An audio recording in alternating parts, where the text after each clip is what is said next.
So today we are 14 days into the fourth quarter. Have you reviewed your plan? Are you going to reach all of your 2021 goals? You know, I'm doing pretty good with mine. Much better than I thought I would be. I'm Marty with warehouse and operations as a career. Another quick note, we only have 11 more weeks to make everything work out for us. We are that close to 2022. You know, as we kick off this quarter, we should think about our future.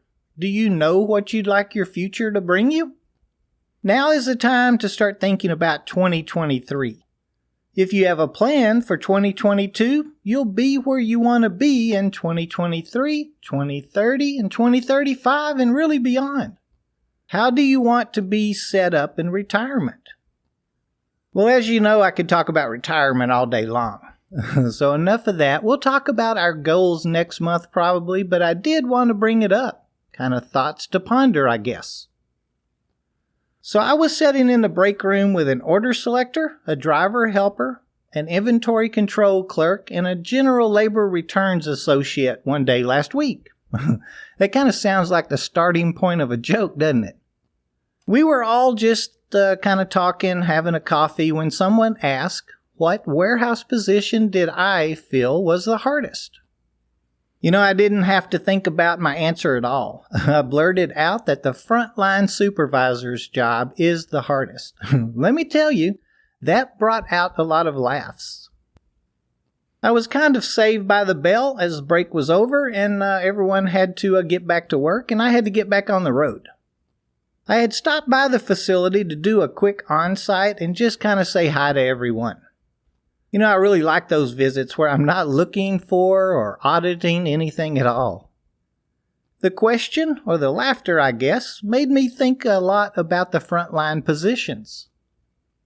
As we advance through the many positions in the warehouse, and if we have a desire for those leadership roles, our starting point may be that very frontline supervisor position. Our first time at being a lead can be a little challenging, but nothing compared to taking on our first supervision role. Let's kind of look at why we may have been chosen or promoted in the first place. Of course, there could be a host of reasons that we would need to consider. We could be that employee that shows up every day, on time and ready to work. Maybe we don't gossip and, kind of live by drama every day. Maybe we're the best on the team. Or we're that person that self-educates, speaks up, participates in every discussion. Maybe we tend to take charge and are always available to help train or even mentor a new team member. Or it could be that is part of our plan, our goal. And maybe we have been working that plan for a few years now.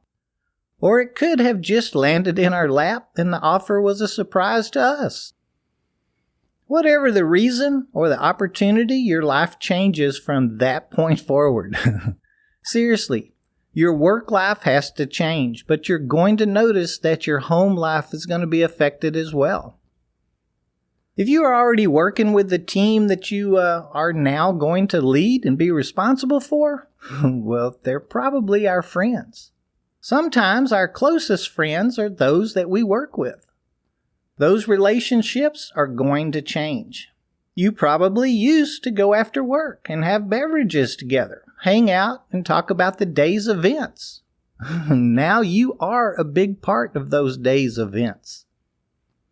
Honestly though, the frontline supervisor is the hardest position that I ever held. You'll find yourself responsible for things like the productivity and well-being of your team and about 1,043 other things that you're supposed to do. Maybe you will have some reporting duties, tracking of any metrics that your boss needs. Who does the team safety and that culture of safety? Who's that going to fall upon? It's you. Even if you have a safety manager on your shift, it will be the supervisor's job to see that all her or his programs are being followed. They are your team. It is up to you to keep everyone's outlook positive. Scheduling may fall upon your shoulders as well. If it happens on your dock during your shift, whether you are there or not, it is your responsibility. And then you'll have training. All the new boots will need to be trained, right? And let's talk about training for a minute. I think the employee orientation is really our first training opportunity. As a new supervisor, shoot, even us seasoned members of management, we need to remember how anxious we were, when we had a new job. Think about the first time you walked into your facility. A little overwhelmed, wasn't you? A new job can be stressful. We may know how to perform the task that we were hired for, at least how our old employer wanted it done. But now we, as that new employee, need to meet a friend, at least someone we feel like we can trust.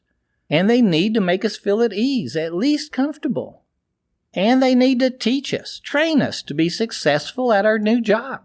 That's us. That's a part of our job as the supervisor. Even if we have a full-time trainer working under us, it is our job to make sure that they are successful. Do you feel bad when an associate walks out or doesn't come back for their second day of work, or when they are just not getting it? I know that we can't control how another human acts, but have you ever felt like or wondered if you had given them all the tools, rewards, leadership that they needed to succeed on your team?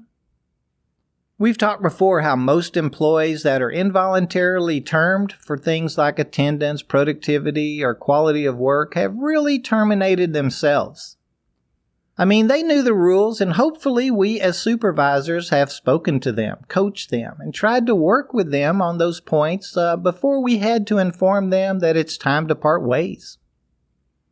I have had to let hundreds of people go throughout my career, but I've only honestly fired 2 people. And both of those kind of still bother me to this day. They were both well over 20 years ago. I wonder if I did everything I could, though. Did I give them the time that they needed to learn the job, and was I patient enough with them? I guess I'm still wondering if I did my job well. Do you ever think about that?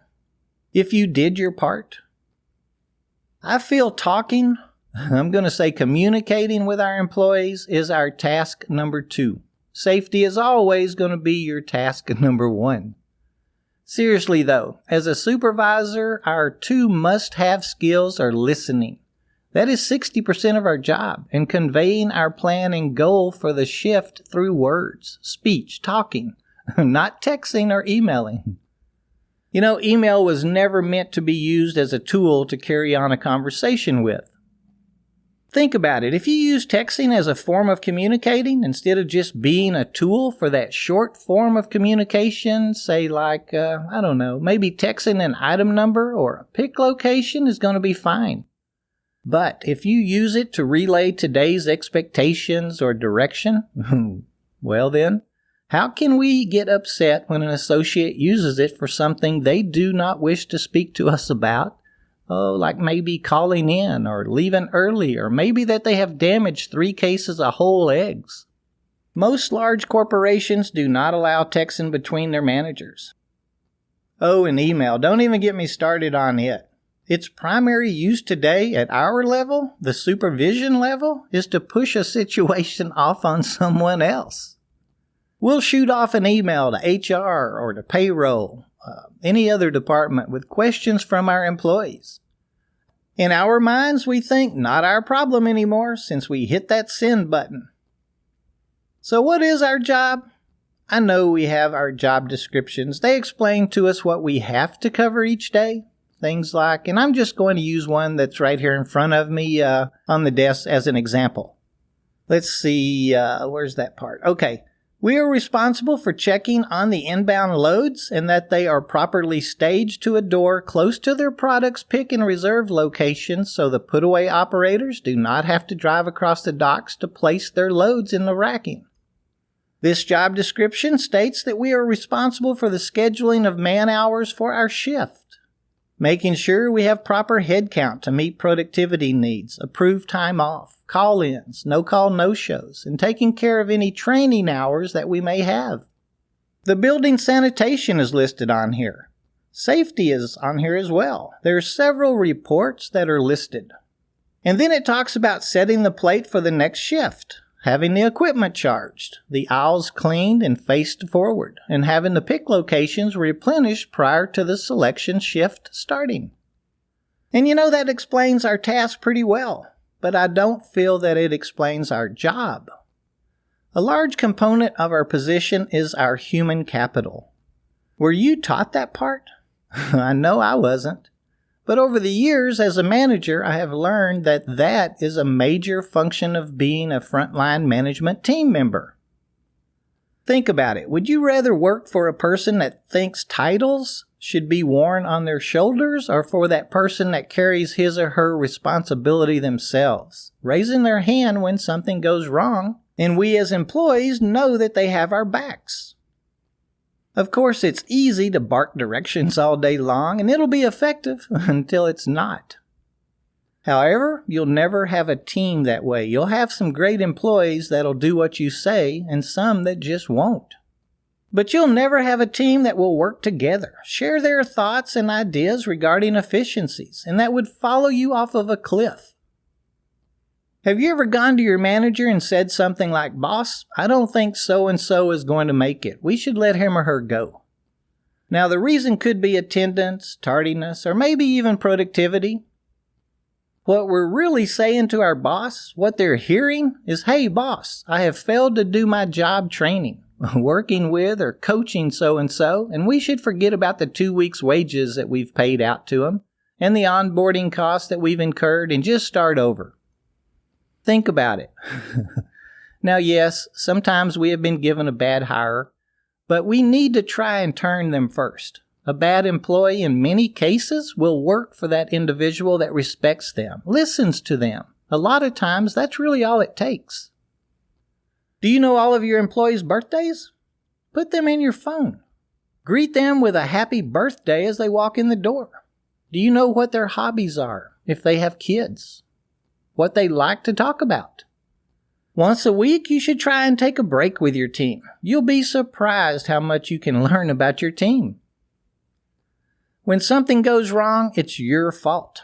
Just accept it. If an employee hits a dock door with his or her pallet jack and bends it, well, they work for you. The responsibility lands on you. When you are reporting it, take that responsibility. State it as something like, "We hit a dock door today with a pallet jack. I'm going to do some retraining with so-and-so, and this incident will be my safety topic in the morning." Your team had an accident, and you are presenting a solution instead of just pointing fingers. I assure you that your manager and your team will notice your growth as a supervisor. It's so important as we start our paths as frontline management team members that we realize titles only means that we have more responsibility than our team's members. Titles do not and never will make us better than our teammates. Without those teammates, we aren't supervisors. Be that person that you would want to work for. Being a frontline supervisor is the hardest job that you will ever have, and it is the most rewarding position in the warehouse too.